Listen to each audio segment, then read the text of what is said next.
За тэрхүү шилээрээ ингээд тухайн охиныг ийн тэндээс нь түлж байгаа шинэ Бразил ирсэн хөөхөн тачаангу 9 настай бүртгэлгүй хүүхдүүдийн асуудал бол зөндөө яригдчихсэн. Бүгдээрээ сайн уу? Шинхэмжлэгтэй тавтамаарал.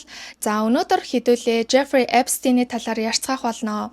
Энэхүү бичлэгээ бэлтгэхийн тулд би 2020 онд Netflix-ээр цацагдсан 4 ангитай Jeffrey Epstein Filthy Rich гэх нэртэй докюментари кино болон түүний талаарх нийтлэлүүд, түүний талаарх бичлэгүүд, за түүгээр зогсохгүй сүүлийн үед цацагдаад нэлээд шуугиулаад байгаа Jeffrey Epstein-ийн файлууд дээр үндэслэн бэлтгэсэн болно. За тийм учраас та бүгдтэй аль болох товч тодорхой ярихыг хичээх болно. Энэхүү бичлэгээ бэлдэж явах үедээ миний бие сэтгэл зүйн хувьд нэлээд хүнд, өөрөө шөндөө хар дарсан. За миний хувьд сэтгэл зүйг маань маш ихээр ядраасан зүйлүүд яригдсан учраас хэрв та бүгд иймэрхүү төрлийн педофил тийм үү бага насны хүүхдэд татагддаг бэлгийн гаж дур хүсэл, бага насны хүүхдийн бэлгийн халташгүй байдлын эсрэг үйлдэгдсэн гэмт хэрэг, бэлгийн мүлжлөг, за аборт гэх мэтчлэн хүүхдтэй холбоотой хүүхдийн эсрэг үйлдэгдсэн иймэрхүү гэмт хэрэгүүдэд эмзэг мэдрэмтгий ханддаг бол энэхүү бичлэгийг цааш үргэлжлүүлэхгүйгээр энэхүү бичлэгээсээ ингээд гараасаа гэж бол хүсмээр байна. За ингээд олон тавуугаар яг уу бичлэгээ үзэх хүмүүс нь бичлэг рүүгээ орцгоё.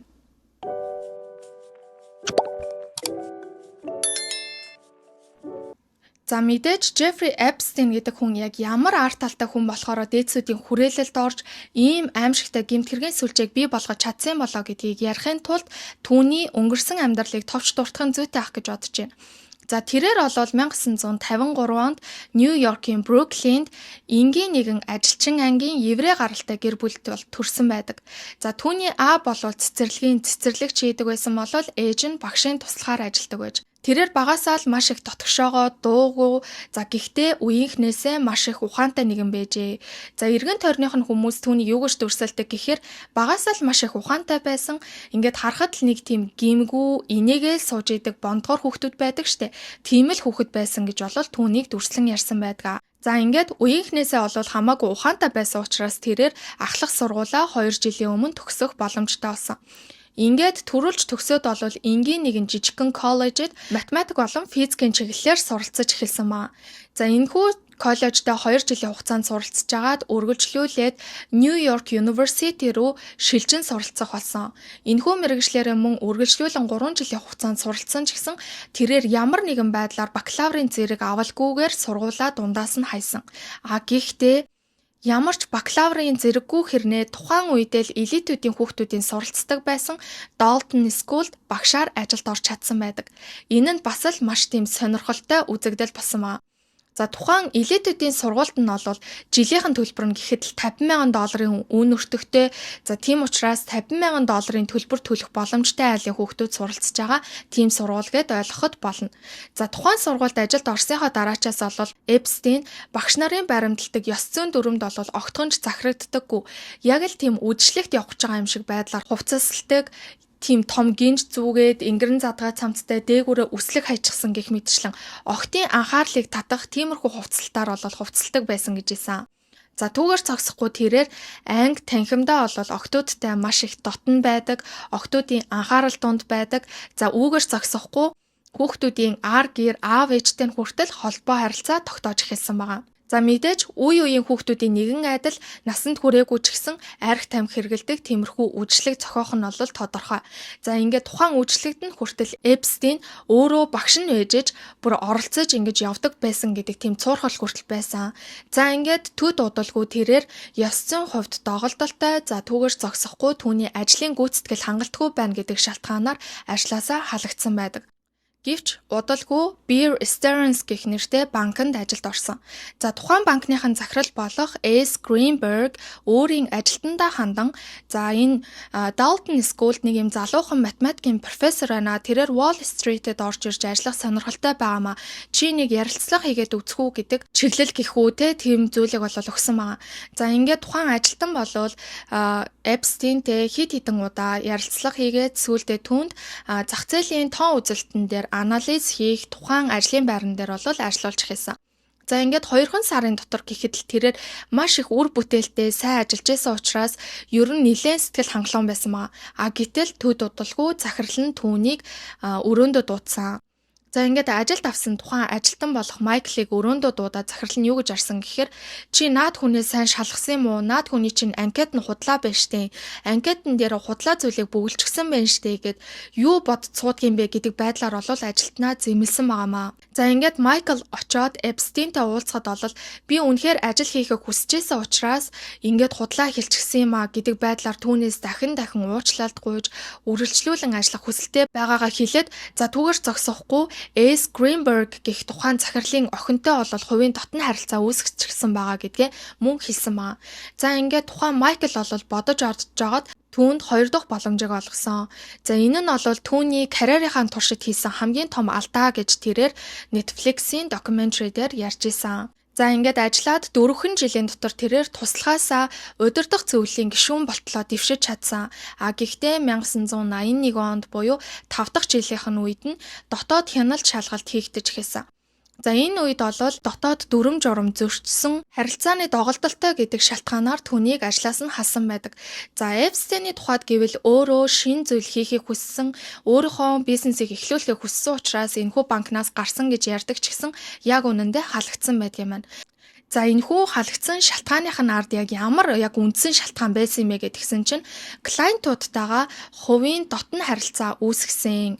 Ажлын бусаар холбоо харилцаа тогтоосон. За түүгээр зогсохгүй нэг баян клиентийнхаа насан туршаагүй охинтой ёс бус харилцаанд орсон. За клиентийнхаа мөнгөтэй буруу харьцсан гэдэг шалтгаануудаар олвол түүнийг халсан гэж эргэн тойрных нь ярьдаг. Гэхдээ банк болвол нэр хүндээ бодсон үүднээс түүнийг дотоод дүрм журам зөрчсөн учраас энэхүү ажлаас нь халж яана гэдэг байдлаар халсан гэж олвол ярьдгийм байна лээ. За ингээд та бүгд ерөнхийдөө харж байгаа байх тэрээр 20-од наснаасаа эхлээд л ерөнхийдөө бага насны хүүхэд насан туршаагүй хүүхдүүдтэй ёс бус харилцаа үүсгдэг байсан гэдэг нь бол энэ цаг мөчөөс эхлэн ил болж байгаамаа.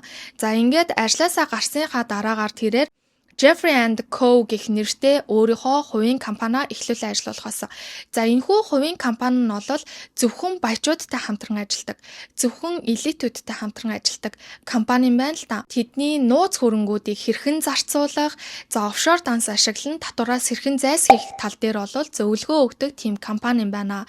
За үүнийхээ хажуугаар тэрээр Stephen Hoffenberg-ийн ажиллаулдаг Towers Financial Corporation-д ажилд орсон. За тэрээр бол Stephen Hoffenberg-ийн яг удирдлагад орно нууц хөрөнгийг хэрхэн зохицуулах, за офшор дансууд руу хэрхэн шилжүүлэх, олон улсын шилжүүлэг гэх мэтчлэн иймэрхүү зүйлүүдийг бол хариуцсан ажиллах болсон. За түүгээр зогсохгүй хөрөнгө оруулагч нарыг татах тийм ажлыг бол хийдэг байсан маамаа. Гэсэн ч энэхүү байгууллага нь бол хэдийгээр өр барагдуулах зорилготой ийм үйл ажиллагаа явуулдаг байгууллага ч гэсэн хамгийн том Ponzi схемийг үүсгэж 450 гаруй сая долларыг зайлуулсан. Тийм ч учраас 1993 онд дампуурсан байдаг. За энэ байгууллагын захирал нь болох Stephen Hoffenberg өөрөө юу гэж ярьдаг гэхээр энэ Ponzi схемийг үүсгэхэд хамгийн том үр роль үзүүлсэн инженер нь болж ажилласан хүн бол Jeffrey Epstein гэд түүнд бол бүх хэрэгээ тоххыг оролцсон боловч Jeffrey Epstein үүнээс ямар ч хохиролгүй, ямар ч ял шийтгэлгүй уснаас хуурай гарч чадсан. Ингээд Stephen Hoffenberg өөрөө 20 жилийн хугацаанд ял идлээд гарч ирсэн байгаа. За Netflix-ийн тухайн докюментари дээр хүртэл ярьдаг байгаа энэ талаараа. За ийм асуудалд холбогдсон учраас тэрээр 2-3 жилийн хугацаанд чимээгүйхэн амьдарч байгаад дахин цоо шин хүн мэт болон гарч ирсэн байгаамаа. За энэ хугацаанд бол мөн огтхонч зүгээр байгаагүй тэрээр Сауди Арабын бизнесмен тагнуулын төв газар болон Mossad буюу Израилийн гадаад тагнуулын албатай хамтран ажиллаж байсан Adnan Khashoggi гэх хүнтэй хамтран ажиллаж байсан. За Аднан бол засгийн газрын эрх мэдэлтэй гишүүдтэй сүлжилдэж өөрийнхөө нууц зэвсгийн наймааг явуулдаг ийм хүн байсан. За энэ хүнээс олвол Эпстейн маш их зүйлийг суралцсан гэж хүмүүс ярьдаг. За тухайлах юм бол цаасан компани халахвч их компаниудаа хэрхэн бий болгох, олон улсын элитүүдтэй хэрхэн харилцах, олон улсад хэрхэн хэр хэмжээний мөнгийг гаргах, за түүгээр зогсохгүй офшор данс, татвараас зайлсхийх гэх мэтчлэн бүхий л зүйлсүүдийг бол энэ хүнээс маш сайн нарийн детальтайгаар системтэйгээр суралцсан гэж олон нийт ярьдаг. За энэ хүнтэй хамтран ажиллахын хажуугаар тэрээр Victoria's Secret-ийн эзэн Elle Brand-ийг үүсгэн байгуулагч Leslie Wexner гэх нэртэй тэр бумтантай хамтран ажиллаж эхэлсэн. За энийгээ бол Epstein Adnанд юу гэж тайлбарладаг байсан гэхээр За би Леслигээс их хэмжээний хөрөнгө мөнгө татаж чаднаа. Ямар ч байсан энэ хүнтэй бас давхар ажиллаад явж явах хэрэгтэй байна гэдэг байдлаар Аднаанд ойлгуулдаг байсан маа. За ингээд 1990-ад оны сүүлээр Аднаанч барагдаж түүний бизнес нь ч дампуурсан. Тийм болохоор Эпстейн Аднаанаас нүрээ буруулж түүнтэй холбоогоо тасалсан байдгийн байна лээ. За ингэхдээ Аднаан болвол яаш шийтгэлээ хүлээгээд явсан бол Эпстейн мөн л уснаас хуураа гарч чадсан. За ингээд үргэлжлүүлээ тэрээр олвол Леслигээс итгэлийг нь олж авсаар байгаад түүний бүхий санхүү, бүхий л данс, бүхий л үйл хөдлөх хөрөнгө гэх мэтчлэн бүх хөрөнгийг нь хариуцах эрхтэй хүн нь болж чадсан байгаа. За энэ нь олвол тэрбумтнуудын дунд тийм ч их байгаад байдаггүй ховор үзэгдэл байсан.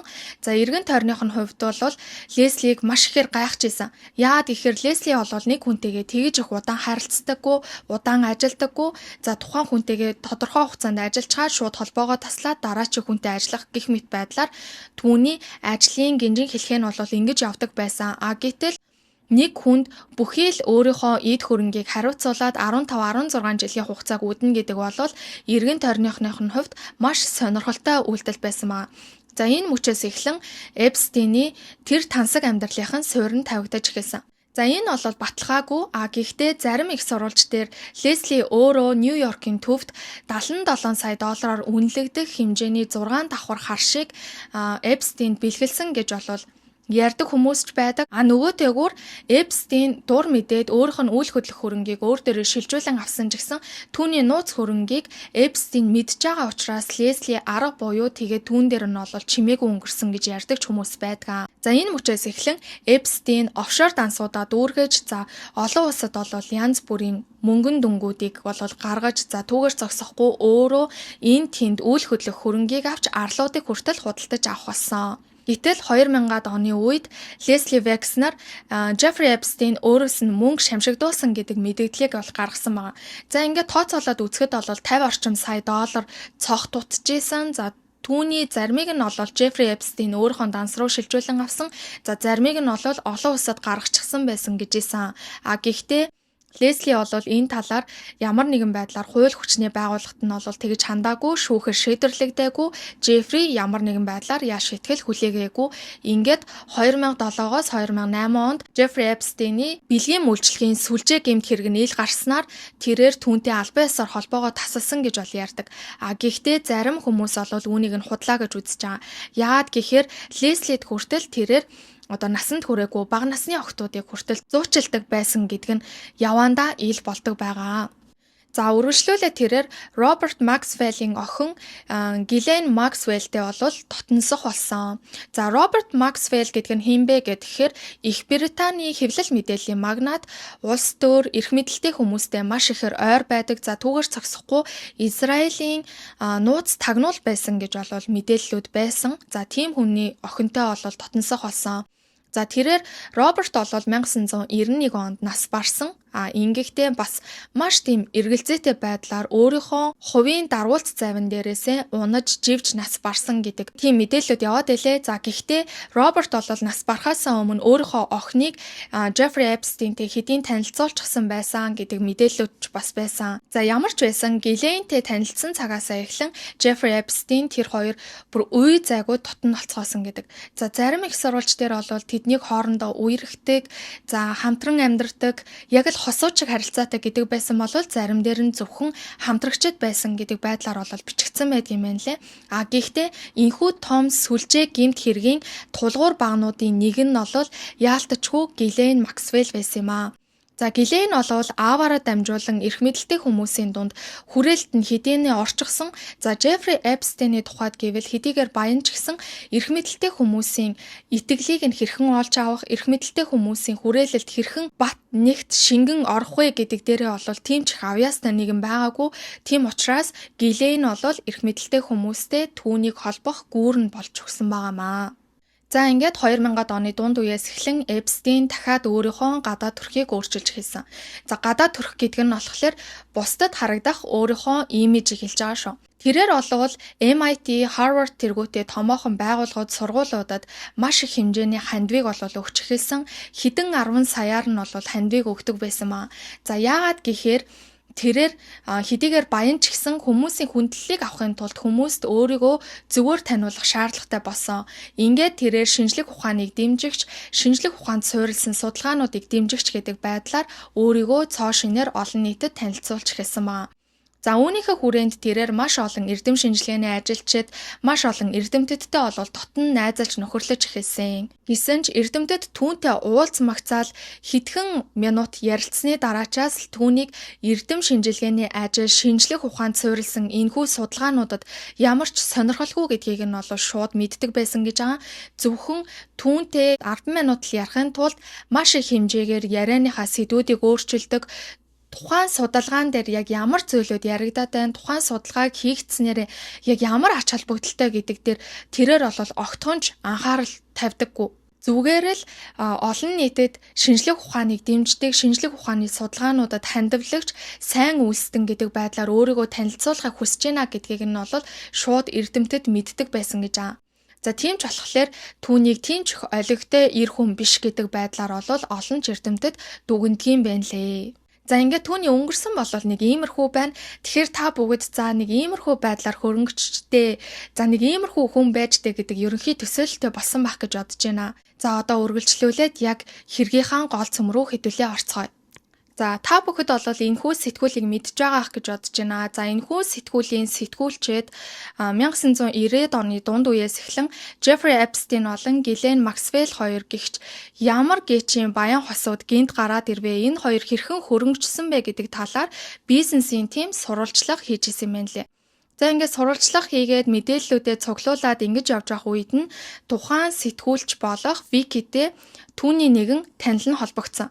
За чи Jeffrey Epstein-ийн талаар нийтлэл хийж байгаа гэж би сонслоо. Гэхдээ чи энэ хоёр хүнтэй холбогдоод үзээж бас чамд арай өөр мэдээллүүдийг өгөх байхаа гэд нэг юм хоёр эгчдүү хоёрыг холбож өгсөн юм байна лээ. За тухайн эгчдүү хоёр бол Jeffrey Epstein-ийн бэлгийн хүчирхийлэлд өртсөн хохирогчд байсан.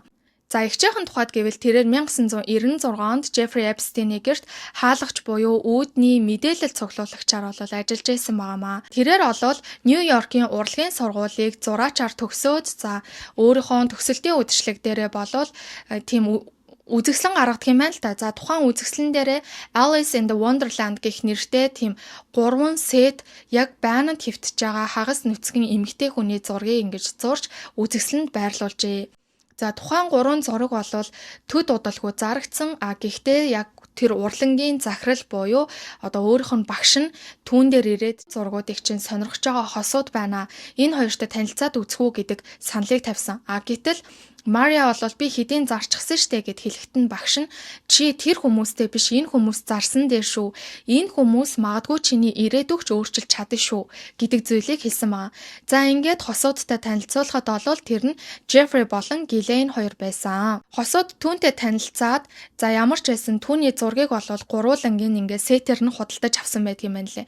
Ингээд үүнээсээ хэдхэн сарын дараачаас Ghislaine Maria руу холбогдоод за би чамд гайгүй ажлын байр олчихлоо чи сонирхгүй гэд түүнтэй холбогдсон юм байсан.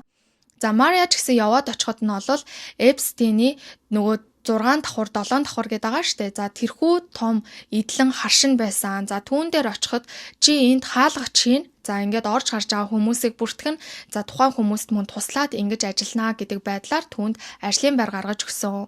За Мариагийн хувьд тэднийг маш сайхан хосууд өөрт нь үнэхээр туслаад байна гэж хүлээж авч ирсэн. За энэ үедээ Ghislaine болон Jeffrey хоёр юу гэж асууж ирсэн гэхээр танаа гэр бүл яг ямар шүү вэ? Ямар гэр бүлд өссөн бэ? Аав ээж чинь юу хийдгийг? За чи дүүтэй юу? Дүү нар чинь юу хийдгийг гэдэг ч юм уу яг тэр хувийн мэдээллүүдийг нь түүнээс яриан дундуураа авч эхэлсэн байна.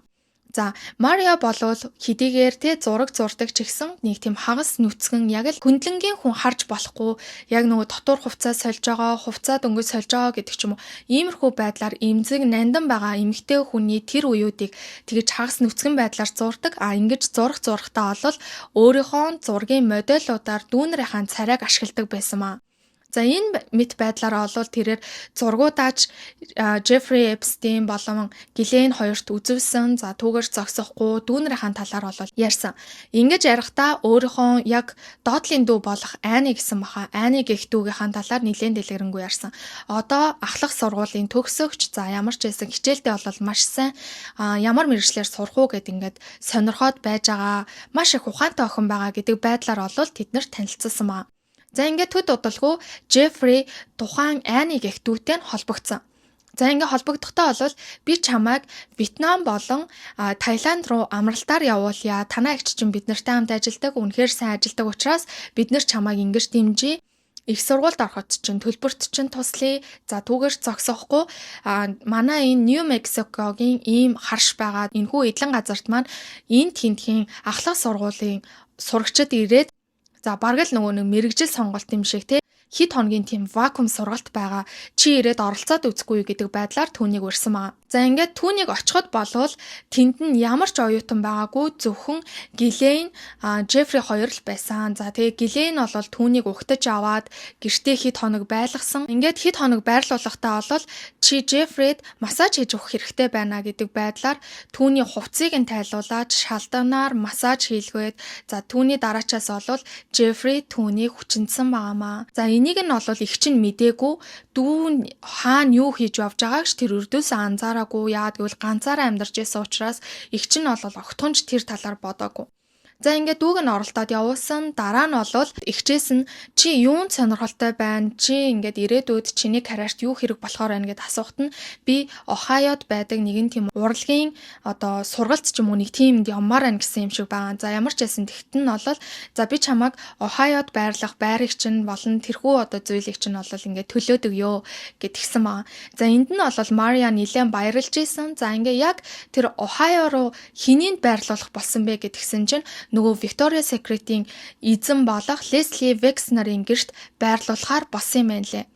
За ингээд ямар ч байсан маргааш нь Ohio явна да гэд байжсэн чинь тэр урт дах оройн нь Ghislaine түүнийг дуудсан. За ингээд Ghislaine, Jeffrey хоёр түүнийг өрөөндөө оруулаад Мариагаар Jeffrey-гийн хөлөнд нь тэгж массаж хийлгээд хөлнийх нь уулыг нь тэгж өрүүлсэн маа. Тэгснээ дээш нь суулгаснаа хоёулаа голдоо суулгангуудаа түүний одоо цээжин хэсэг те тэр хэсэгт нь бол ингэж хоёулаа хурж исэн. За ингээд түүнийг мөн хүчирхийлсэн байсан. Хүчирхийлүүлсэн учраас мэдээж Мариа бол шууд тэр гэрээс гараад тэр Ohio руу ч яваагүй. Ямар ч байсан цагдаа нарт бол мэдээлэл өгсөн байгаа. Энэ үедээ тэрээр бол бэлгийн хүчирхийлэлд өртсөн гэд холбооны мөрдөх товчоонд хүртэл мэдүүлэг өгсөн байдаг юм байна лээ.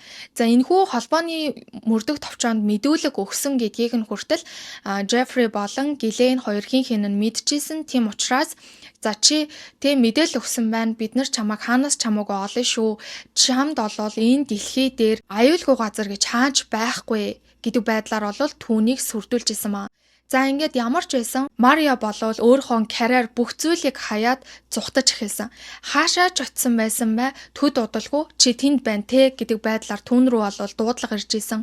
Маш олон жилийн хугацаанд тэд бол түүнийг дарамтлж исэн гэж исэн. За хэдийгээр Мариа бол холбооны мөрдөх товчоонд хүртэл мэдүүлэг өгсөн ч гэсэн тэд нар энэхүү хэргийг ердөөсөө цааш нь үргэлжлүүлээгүй ингэсгээд хайчихсан байгаа. За Мариа бол одоо дүү болох Annie-тайгаа тийм дотн харилцаатай биш юм шиг байна лээ. Яагаад гэхээр Jeffrey болон Ghislaine хоёр түүнд тийм зүйл хийх нөхцөл боломжийг нь Мариа өөрөө бүрдүүлж гисэн учраас өөрийгөө түүнд маш ихээр буруутгадаг. За түүнээс гадна дүү минь надад тэгж уурлах нь аргагүй штэ гэдэг байдлаар бол Netflix-ийн тухайн докюментари дээр ярьж исэн. За ийм байдлаар бол Мариа болон Мариагийн дүүн хүртэл насанд хүрээгүй байхдаа ингэж хүчирхийлүүлсэн гэдгийг нь Вики олж мэдсэн маа.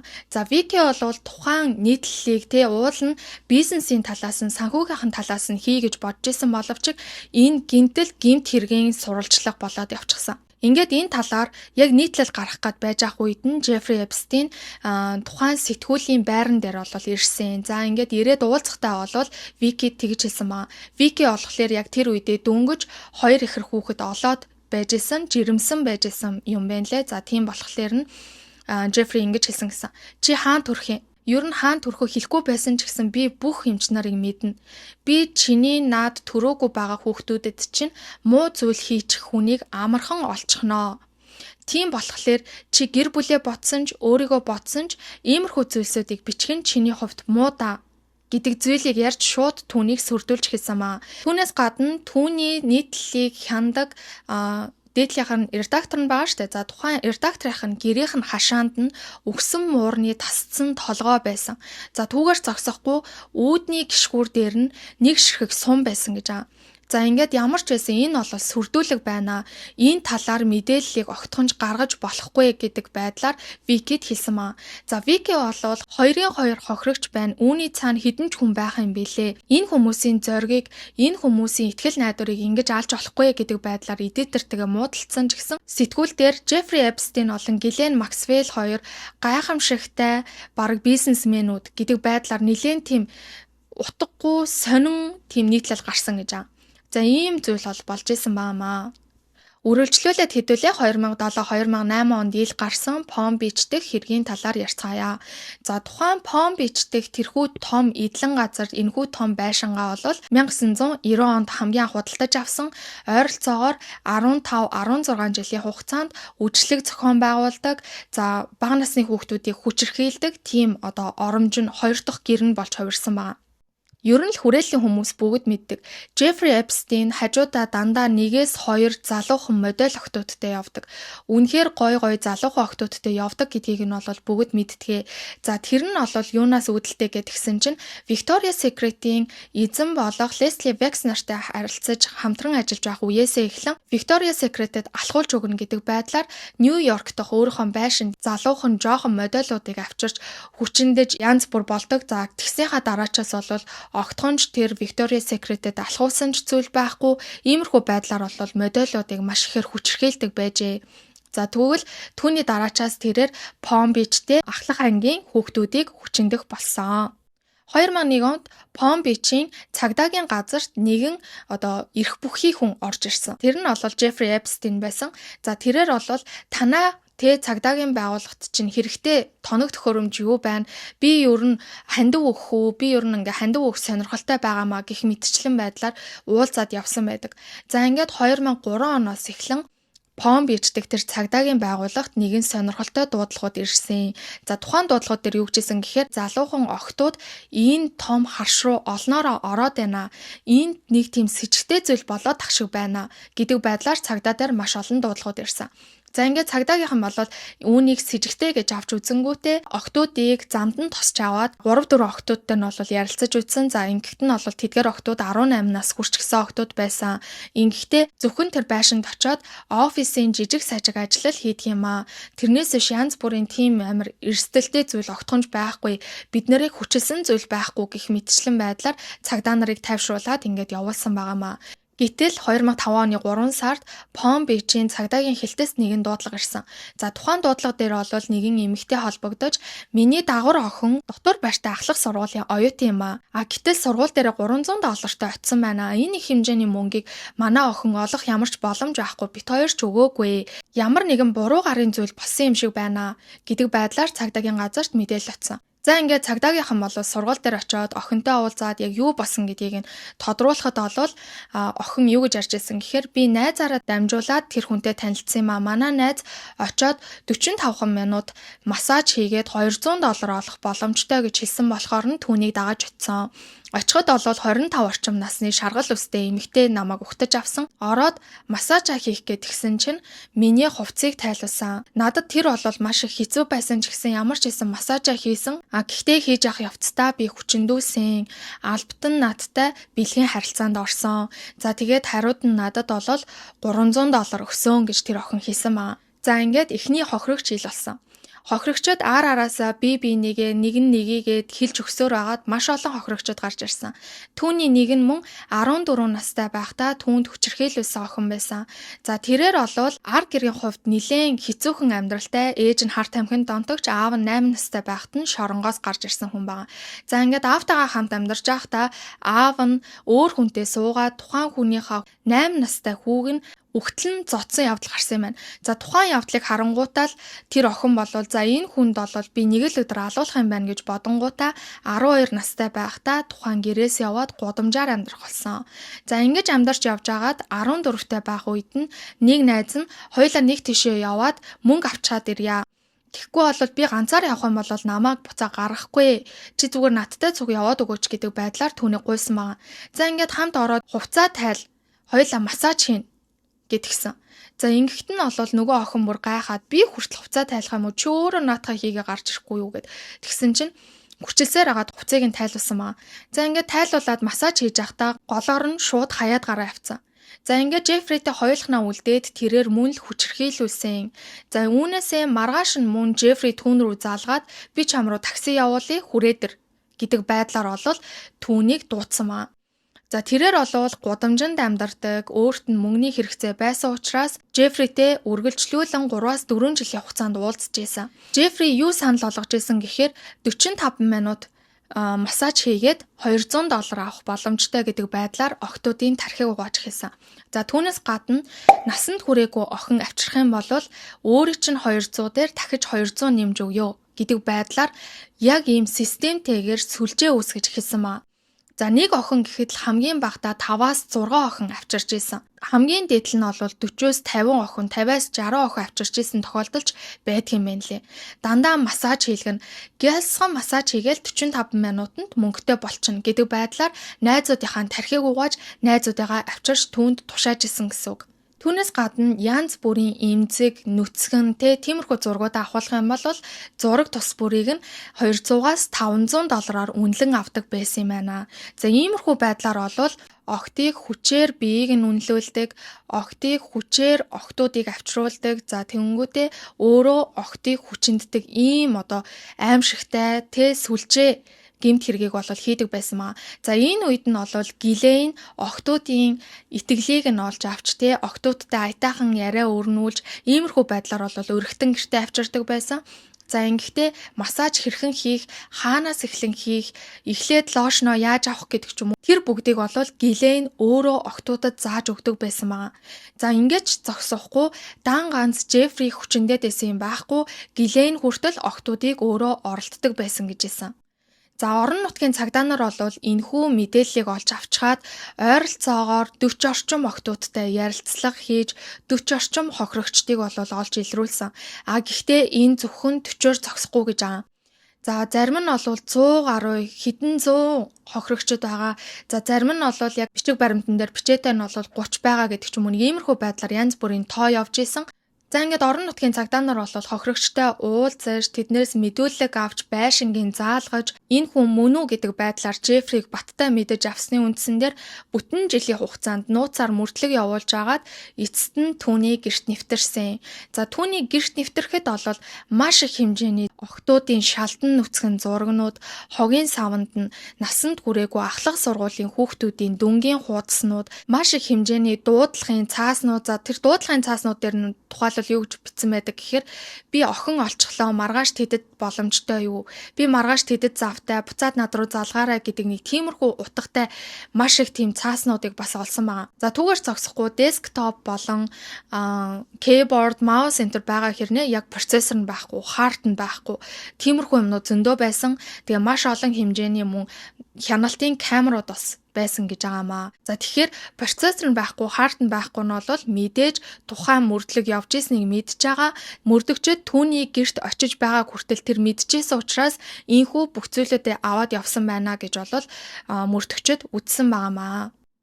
Энэ мэт бүх нотлох баримтуудыг бүгдийг нь бүрдүүлээд мөрдөгчд бол холбооны прокуроруудад хандсан. За ингэхдээ бол маш их хэмжээний нотлох баримттай, маш их хэмжээний хохирогч ийм хэрэг байна гэд нилээн зузаан хэрэг багцлаад өгсөн байгаа. За ингээд Жеффри Эпстейнд биеэ үнэлэхийг уриалсан.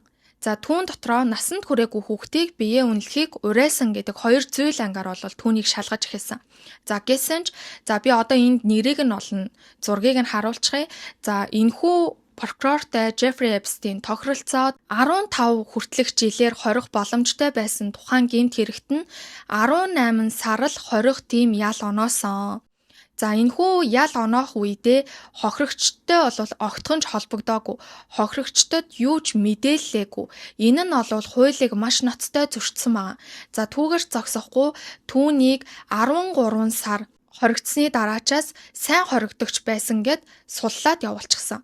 За энэхүү 13 сартаа бол work release буюу ажилтай үед нөгөө чөлөөлөгдөж гардаг гадуур гарах боломжтой байдлаар түүнийг ялалсан байна. Jeffrey Epstein бол 7 хоногийн 6 өдөр нь өглөө 8-аас оройн 8 хүртэл гадуур явж агаад оройн 8-д ирээд өглөө 8 хүртэл шорондоо хондог байсан. За ингэхдээ бол маш том тийм зурагт мурагттай өөрөө тэндээ хоол моол захиалж иддэг, нэлээд тансаг байдлаар хоригддог. За харгалзагч нар бол түүнийг харгалзах биш хамгаалах чиг үүргийг баримталж ажилдаг байсан гэдгийг мэн лээ. Ингээд бодох юм бол яг өдөр хоногоороо тооцох юм бол 13 сар огтхонч хүрэхгүй богинохоо хугацаанд шорондоо байгаад ингээд гарч иржээ. За ингээд гарч ирээд бол тэрээр нөгөө нэг хүүхдэд те бэлгийн хүчирхийлэл үйлдэгч гэдэг статусаа бол өөрийнхөө юун дээр бүртгэл дээр бүртгэгдээд байж байгаа. За түүнээс гадна гарч ирээд 12 сарын хугацаанд гэр хороонд байх ёстой байсан.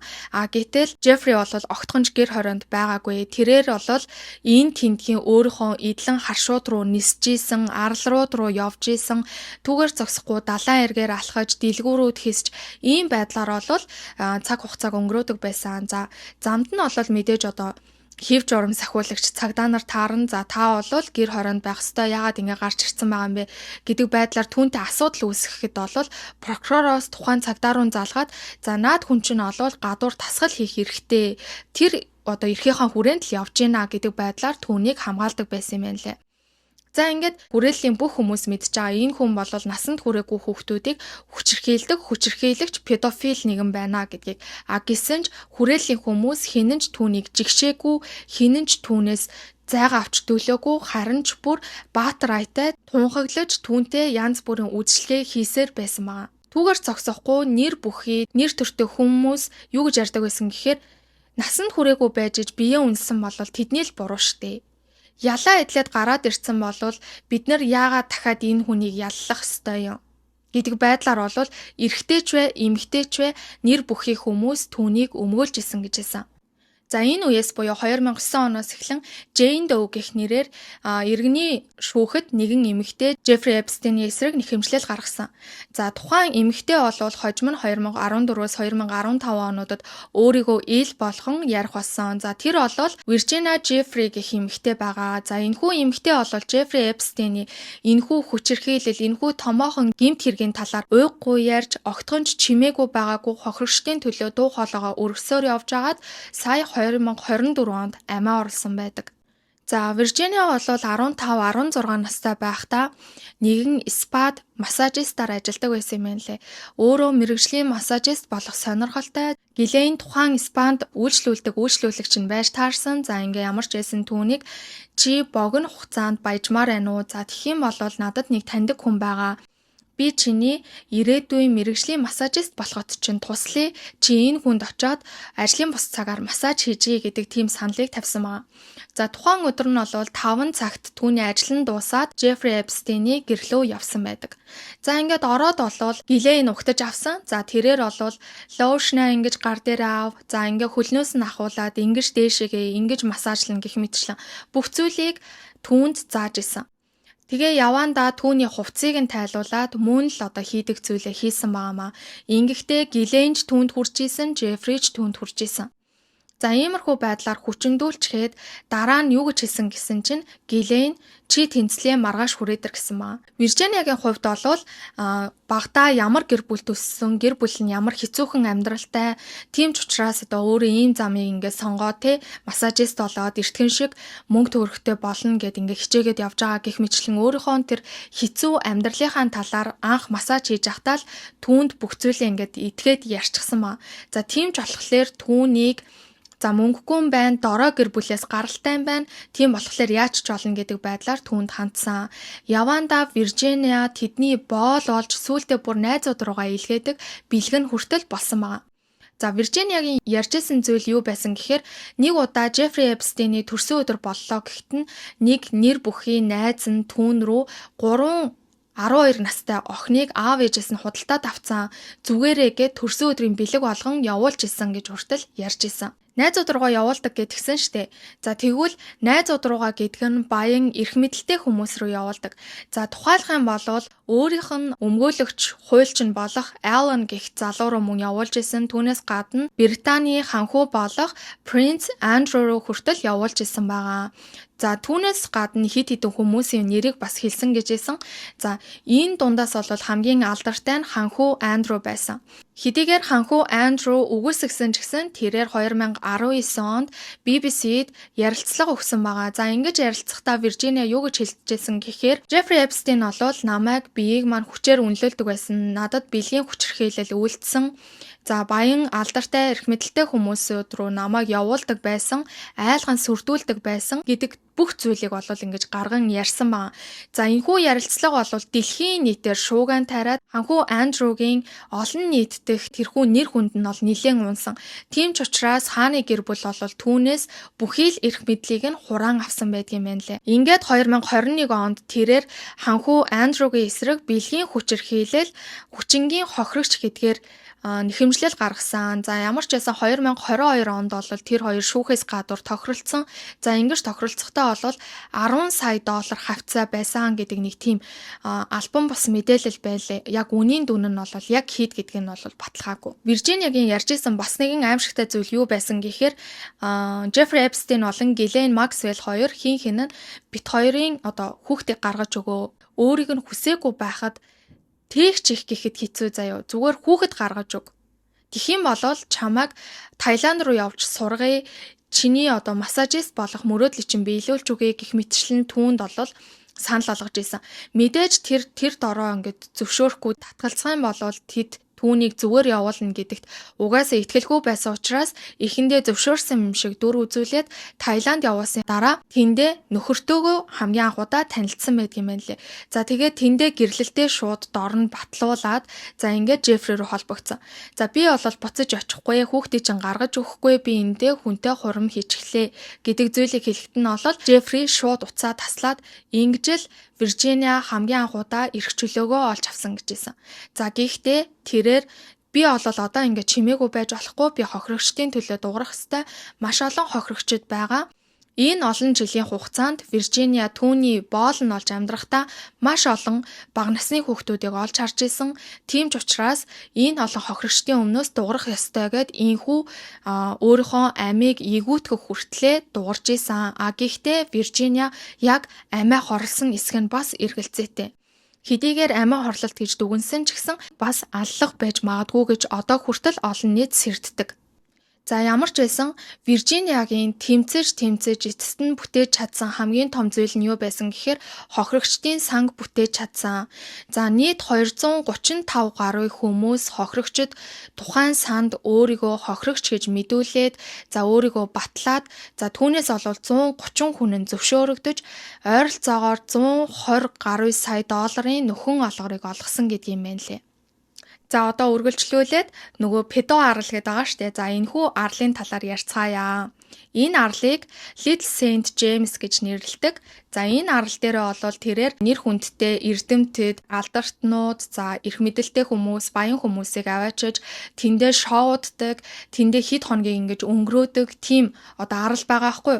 За тухайн арал руугаа явахдаа бол 7 хоногор явдаг юм байна лээ. Түүний нөгөө нэг илчлэгдээд байгаа баримтууд дунд нь яг тэр ажлынх нь скежл байгаа хгүй. За тэрхүү скежл дээрээ юу гэсэн байгаа гэхээр 7 хоног арал дээрээ 7 хоног Нью-Йоркт, 7 хоног дахиад арал дээрээ 7 хоног Парис гэдэг ч юм уу.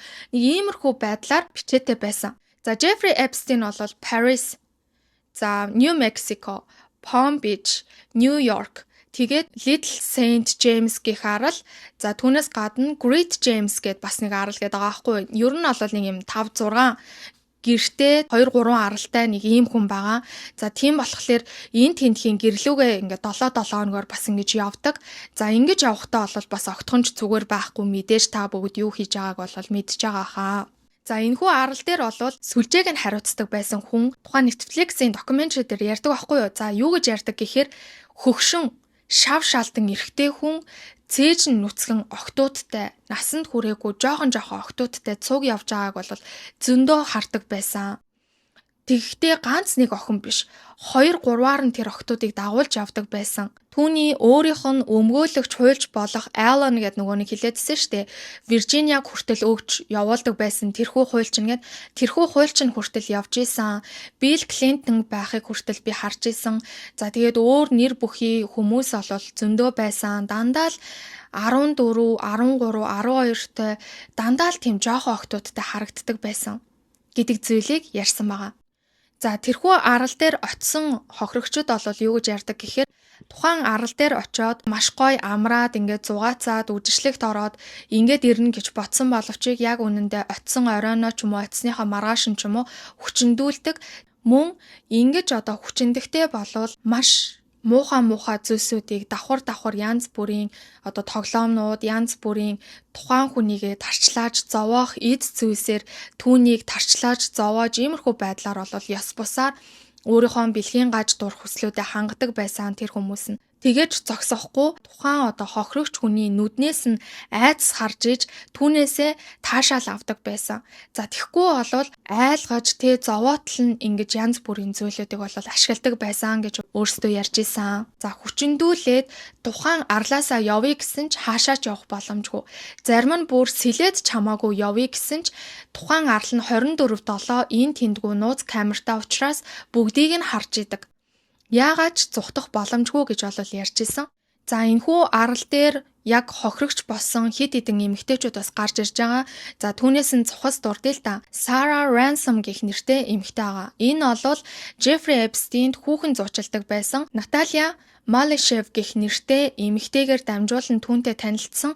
Тэрээр олвол өөрийнхөө мөрөөдлийг биелүүлнэ гэд Нью-Йорк руу дөнгөж одоо гадаадаас хүрээд ирчихсэн байсан юм байна л да.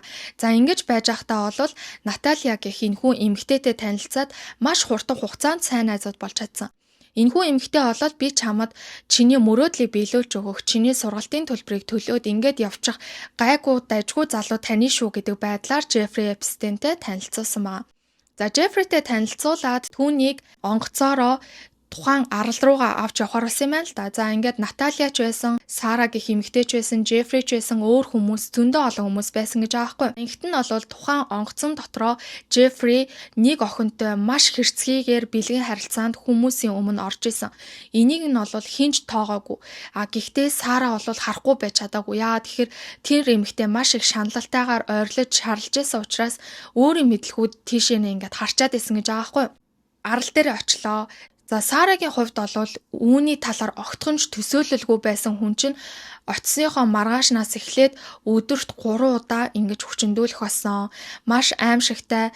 Тэгээд энэ хугацаа нь бол тийм богино хугацаач биш, нэлээд урт хугацаанд энэ нь бол үргэлжилсэн гэж байгаа. За өөр нэгэн хохирогч нь бол Шонти Давис гэх нэртэй 21 настай байх үедээ мөн л хүчндүүлсэн. За тэрээр бол мэрэгжлийн массажист юм байна л да. За очиод ямар ч байсан мэрэгжлийн массажистаар бол ажиллана гэсэн бодолтой очисон. Очисныхоо маргааш нь хүчндүүлж маш хэмжээний сэтгэл зүйн дарамтыг авсан. За ингээд хүчндснийхаа хариуд Жеффри бол түүнийг Африкаар аялуулъя гэдэг саналыг тавьсан ба. За ямар ч байсан Африкаар аялах юм байна гэж бодоод нөгөөд чинь одоо надад ийм муухай зүйл хийсэн ч гэсэн надад бас сайн зүйл хийгээд байна гэдэг байдлаар түүнийг бас сайн талаас нь ойлгохыг хичээж байсан байгаа байхгүй. За ингээд онгоцондоо суугаад Нью-Йоркоос LA орсон маа. Ингэхт нь Билл Клинтон, за Кевин Спейси, Крис Такер гэх мэтчлэн эдгээр хүмүүс бол суусан байгаа. Крис Такер бол миний санаж байгаагаар нөгөө нэг Golden Hour гэдэг Jackie Chan-тай кино штэ тэрэнд тоглодог өнгөт арьс жүжигчин гэж санаад ах юм би зөв санаж байна уугүй юу. Тэр жүжигчин бас ингэж суусан байгаа. За ингээд яг эднэрийг ингээд суух үед нь за би бол Африкаар аялах гээд байгаа юм ердөөсөө байхгүй байна. Зүгээр л эдгээр хүмүүст намайг хүчирхийлүүлэх боломжийг эдгээр хүмүүст намайг зүгээр л бэлгэлж байгаа юм байна гэдэг зүйлийг тэр үед Шонти шууд ойлгосон гэж өөрөө ярьж исэн. За энэхүү явдлынхаа дараа жилээсэн гэсэн баха хамтдаа ланч идээгээд Гилейн болон Жеффри хоёр түүнтэй холбогдсон ба. За ингээд холбогдох үед нь Шонти олвол өөрийнхөө 17 настай дүүтэйгээ хамт амьдарч исэн. За тухайн ланч дээр бол дүүгээ дагуулад ирээч гэсээр байгаа дүүгээ дагуулж очсон. За ингээд очоод олвол дүүгээ танилцуулсан. Гэхдээ үүнээс 2 жилийн дараачаас дүүд нь ч гэсэн яг адилхан зүйл хийсэн. За ингэхдээ олвол та бүгд мэдж байгаа бас л нөгөө нэг аратан тий Harvey Weinstein гэж хүн байгаа штэ. За энэхүү хүнд олвол дүүг нь хүчндүүлсэн гэж ийсэн. За ийм тохиолдол олвол ингээд тавтагдсан гэдэг зүйлийг бас ярьж ийсэн. За энэ арал руугаа хувийн онгоцоор яваад байгаа штэ. За энэхүү хувийн онгоцыг нь олвол Lolita Express гэж нэрлэдэг. Хүүхдүүдээ ч зөөдөг, эрх мэдэлтэй хүмүүсээ ч зөөдөг, тэр дотор нь янз бүрийн болдог ийм онгоц байгаа. За ингэхдээ зөвхөн хүүхдүүдийг Америкийн нэгдсэн улсаас аваад байна уу гэсэн бол бас үгүй. Европоос, Францаас, Бразилаас гих мэтчлэн ер нь олвол дэлхийн өнцөг булан бүрээс англиар ярьж чаддаггүй хүүхдүүдийг мөн авчирдаг байсан гэж байгаа. За энэ Европын талыг нь хариуцсан ажлыг нь хийдэг хүн нь бол John Luke гэх нэртэй энэ залуу байгаа. За энэ залуу бол загвар өмсөгчийн эйженси ажиллаулдаг, агентлаг ажиллаулдаг байсан хүн. Тэгээд модель октоудаа бол дэлхийн мүлжлэгт оруулахын тулд авчирдаг, холбож өгдөг. Jeffrey Epstein-ийн файлууд дээр энэ John Luke-ийн хамтдаа авахулсан маш олон зураг байлээ. Бүр маш их хэмжээгээр тухайн арал дээр өнждөг байсан гэдг нь бол тухайн зургууд дээр ил болсон. Тэгвэл та бүгд Jeffrey Epstein яг яаж баривчлагдсан, юун дээр үндэслэн баривчлагдсан гэж бол бодож байгаа бах. Одоо тэр талаар ярив. 2018 онд Miami Herald гэх нэртэй сонин шударга ёсны гажуудал гэх нэртэй нийтлэлийг гаргасан. За тухайн нийтлэлээр бол 2008 онд Jeffrey Epstein-ийн авсан хит гэхэд дэндүү хит зөөлөн ялын талаар болон хууль хүчнийхэн хуулийн хүрээнд энэ хүнийг хэрхэн хамгаалж байгаа, энэ хүнийг хамгаалснаас үүдэн хэр олон хохирогчид нэмж гарч ирж байгаа талаар шүүмжлэн бичсэн байна. За энэхүү нийтлэл олвол нийт 80 гаруй хохирогчтой ярилцлага хийсний үндсэн дээр гарсан гэж хэлсэн. Гэтэл яг энэхүү нийтлэл гарахтай зэрэгцээд нөгөө нэг өмнөх хэргийг нь зөөлрүүлээд дааж аваад гарсан прокурор байгаа штэ. За тухайн прокурор бол Дональд Трампыг ерөнхийлөгч байх үеэр түүний нарийн бичгийн дараагаар буюу зөвлөхөөр нь тушаал ахаад яг гарч исэн үеийн юм байлээ. За тийм ч болохоор энэхүү нийтлэл дээр үндэслэн холбооны прокурорын газраас хэргийг дахин шинээр эхлүүлэн мөрдөх болсон.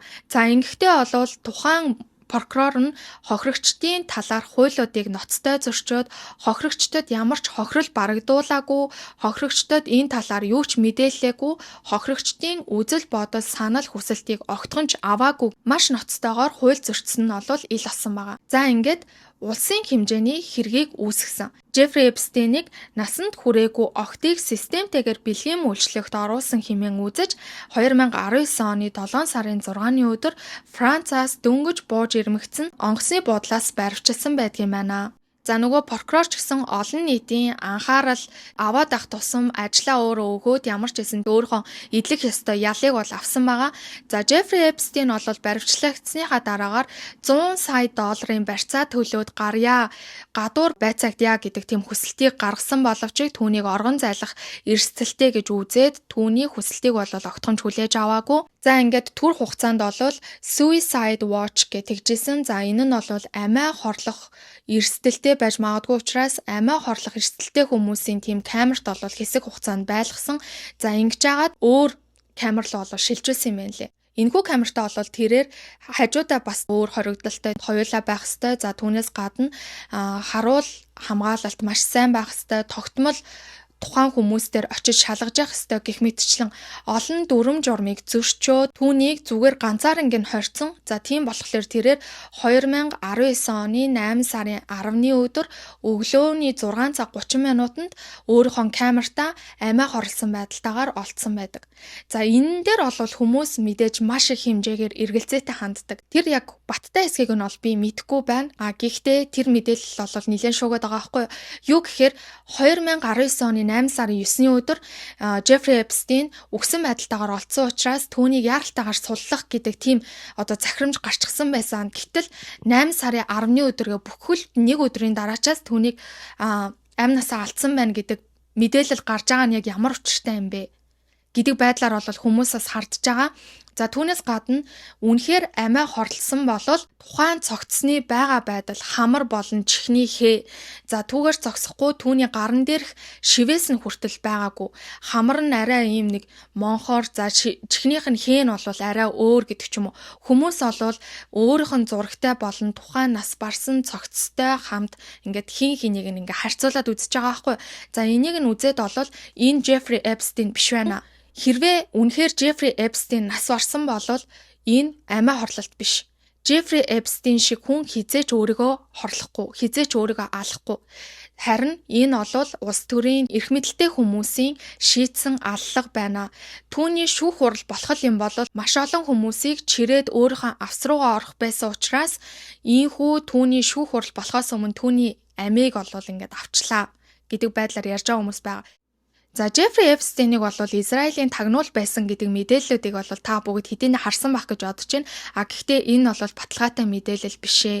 Израилийн зүгээс ч гэсэн үүнийг бол үгүйсгэсэн байгаа. Гэхдээ одоогийн нөхцөл байдалд бол хинт ч итгэхэд хэцүү байгаа. Jeffrey Epstein-ыг яагаад Израилийн тагнуул гэд яриад байдаг вэ гэхээр за нэгт бол Роберт Максвелл байгаа. За тэр бол Израилийн тагнуул байсан гэж яригддаг байсан учраас охинтой дотн юм чинь ямар нэгэн байдлаар Израильтай бол холбоо хамаарал үүсгэсэн гэж бол түүнийг харддаг байгаа. За түүний дээр өмнө нь нөгөө ажилдаг байсан Khashoggi гэдэг Израилийн тагнуулын газартай ойр дотн ажилдаг. За зэвсгийн амиа хийдэг байсан гэдээ би ярьсан шүү дээ. Тэр хүнтэй холбоотойгоор Израильтай магадгүй холбоо тогтооцсон байсан баха гэдэг тийм таамаглалаас байгаа. За түүнээс гадна түүний улс төрт нөлөөлөх янз бүрийн шийдвэрүүд нь Израильд илүү тийм таатай нөхцөл боломж үүсгэх тиймэрхүү байдлаар нөлөөлөхийг бол хичээдэг байсан гэх мэтчлэн иймэрхүү байдлаар бол хардлага байдаг ч гэсэн яг Израилийн тагнуул байсан юм уу гэхэд бол тийм баталгаа байхгүй. Тэр бол яг бүрэн үнэн мэдээлэл гэж бол хэлж болохгүй. Түүний өнгөрсөн дээр нь маш их Израилийн талаар дурддагдж байгаа учраас магадгүй тэрээр одоо өөрийгөө амиа хорлсон мэтээр харагдуулаад Израильд бүгж байгаа юм биш үү гэдэг зүйлийг хүмүүс яриад байгаамаа.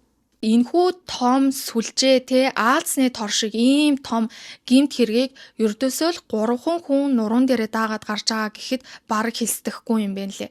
За Джон Люк болвол биеэ үнэлэхэд нь урайлсан бэлгийн мөлчлөгт оруулсан системтэйгээр насанд хүрээгүй хүүхдүүдийг бэлгийн мөлчлөгт оруулсан гэдэг олон зүйл ангаар түүнийг баривчилсан байгаа. Гэсэн ч тэрээр 2022 онд мөн л яг л Jeffrey Epstein яаж өгсөн яг тийм байдлаар нас барсан гэж хэлсэн. Jeffrey Epstein бас нас барсан. Тийм болохоор энэ хоёрын хэргийг хэрэгсэхгүй болгосон. За Jeffrey Epstein-ийн нас барсан талаар нь ярьж байгаа дээрээ гяс нэг юм нэмээд хэлээдгий. Юу вэ гэхээр та бүгд одоо мэдж байгаах Карина Шулиак гэх нэртэй нэг юм сүүлийн найз охин гэдэг нэг хүн гарч ирээд байгаа штэ. За энэ хүнийхэн талаар цухас гэс яриадгийн. За энэ нь бол Беларусын цагаач юм байна. Тэрээр 2009 онд яг л нөгөө нэг Jeffrey Epstein эхний хэрэгээрээ яллагдаад гарч ирсэн үед нь Америк нэгдсэн улсад ирсэн. За ингээд 20 настай байхдаа ирээд түүнтэй танилцаад Колумбийн их сургуульд шүдний эмчээр бол суралцсан. За энэхүү төлбөр мөнгийг нь бол бүгдийг нь Jeffrey төлсөн байдгийн байна. Тухайн арал дээр бас нэг тийм шүдний эмнэлгийн нэг тийм өрөө шиг нэг тийм өрөө байсан байхгүй юу? Магадгүй тэнд Карина Шулиак гэх эмэгтэй нь ажиллаж исэн байж магадгүй гэдэг тийм бас таамаглалыг хүмүүс гаргаж ирж ярьж байгаа. Тэрээр бол 2013 онд эмэгтэй хүнтэй гэрлээд цагаач хүсээд орогнол хүссэн юм байна. За ингээд 2019 онд Jeffrey нас барсны дараачаас тэрээр өөрийнхөө одоо гэрлэлтийг цуцлуулад салсан байдгийн байна. Яагаад эмэгтэй хүнтэй гэрлсэн гэхээр ер нь бол бэлгийн цөөнх хүмүүс гэрлэхэд орогнол хүсэх юм бол тийм цагаачийн эрх олгох нь арай зөөлөн ханддаг гэх юм уу? Тийм боломж нь их байдаг учраас ийхүү эмэгтэй хүнтэй гэрлэж орогнол хүсэж исэн юм байна. За ингээд энэ эмэгтэйдээ бол Jeffrey Epstein нас барахаас 2 хоногийн өмнө өөрийнхөө эд хөрөнгийг гэрээслэн үлдээсэн байдаг.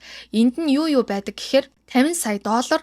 За Нью Мексикод байх тухайн эдлэн газар, за Little Saint James Арал, Great Saint James Арал, Парис дэх 47, 48, 81, 63, 74 гэх мэтчлэн тоотуудын байрууд, за Palm Beach дэх эдлэн газар, Нью-Йорк дэх 6 давхар нөгөө харш эдлэн газар гэдэг ааш тэр тэнгүүтээ өөрийнхөө хувьцаануудаа мөн Гилейнд бол $10 сая, за өмгөөлөгч Нэгтлэндээ бол 55-45 сая долларуудыг үлдээсэн гэсэн тийм мэдээлэл байна лээ.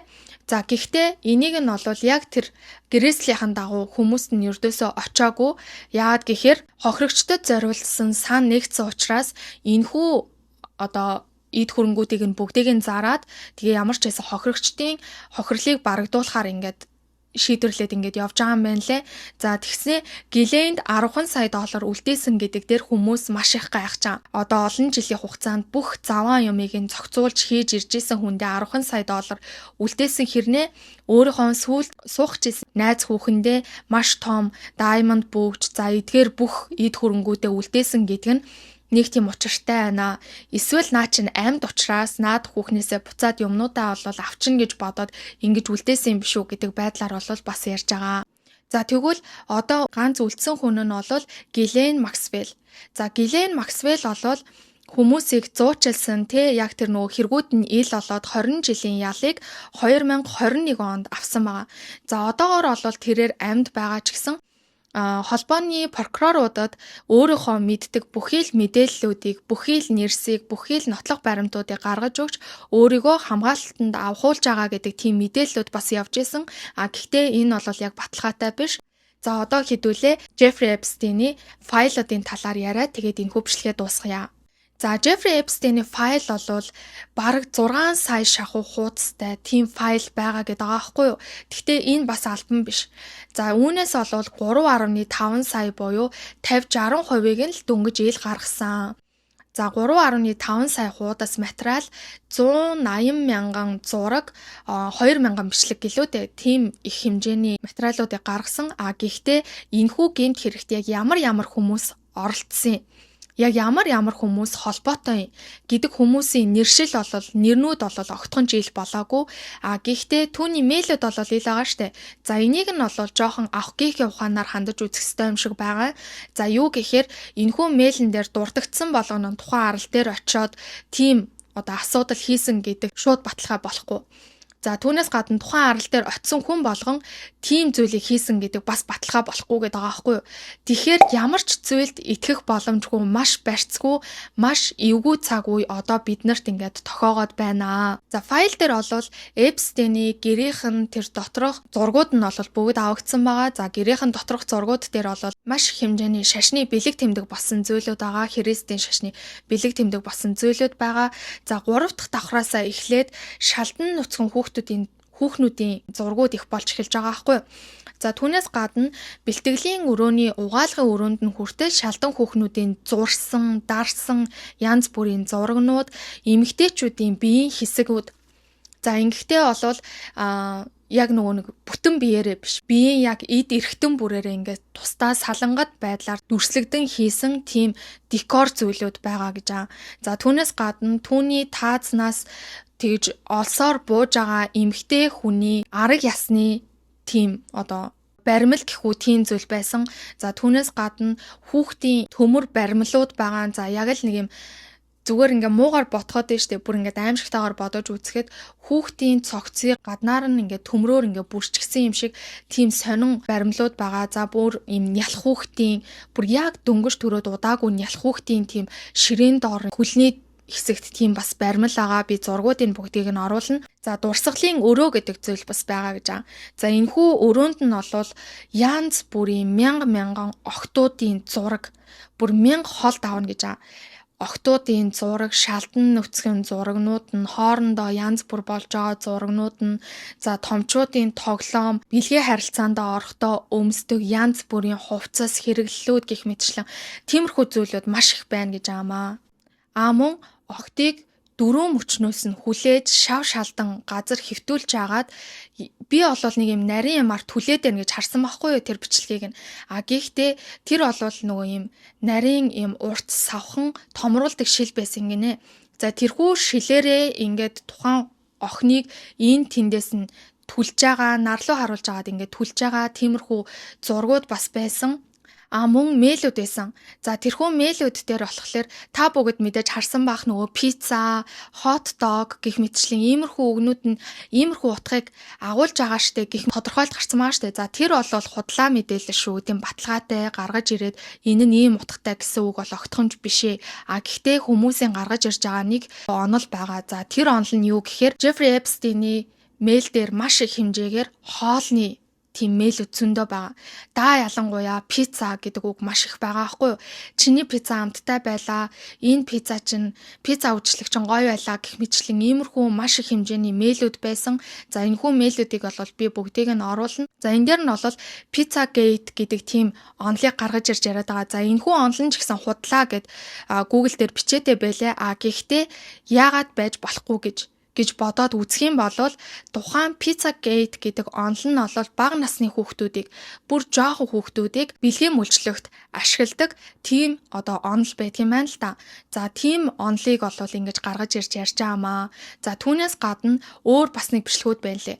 Jerky гэдэг үг гэдэг ч юм уу. Би чам jerky хүргэж өгье. Би чам jerky ингээ гэл тэнгүүтээ яг ингээд нөгөө jerky жагаа ч юм уу jerky дуртай гэсэн Jeffrey Epstein-ийн тийм зураг бичлэг огтхонж байхгүй. Тэгсэн хэрнээ хүмүүстэй маш ихээр тийм jerky гэдэг ингэ бичсэн байгаа байхгүй. За тэрийг нь бол хүүхдийн мах гэж хүмүүс тайлбарлаад байлээ. За гэхдээ энэ бас л баталгаагүй. Яг хүүхдийг иддэггүй, хүүхдийн цусыг уудаггүй гэдэг зүйл бол огтхонж батлагдаагүй.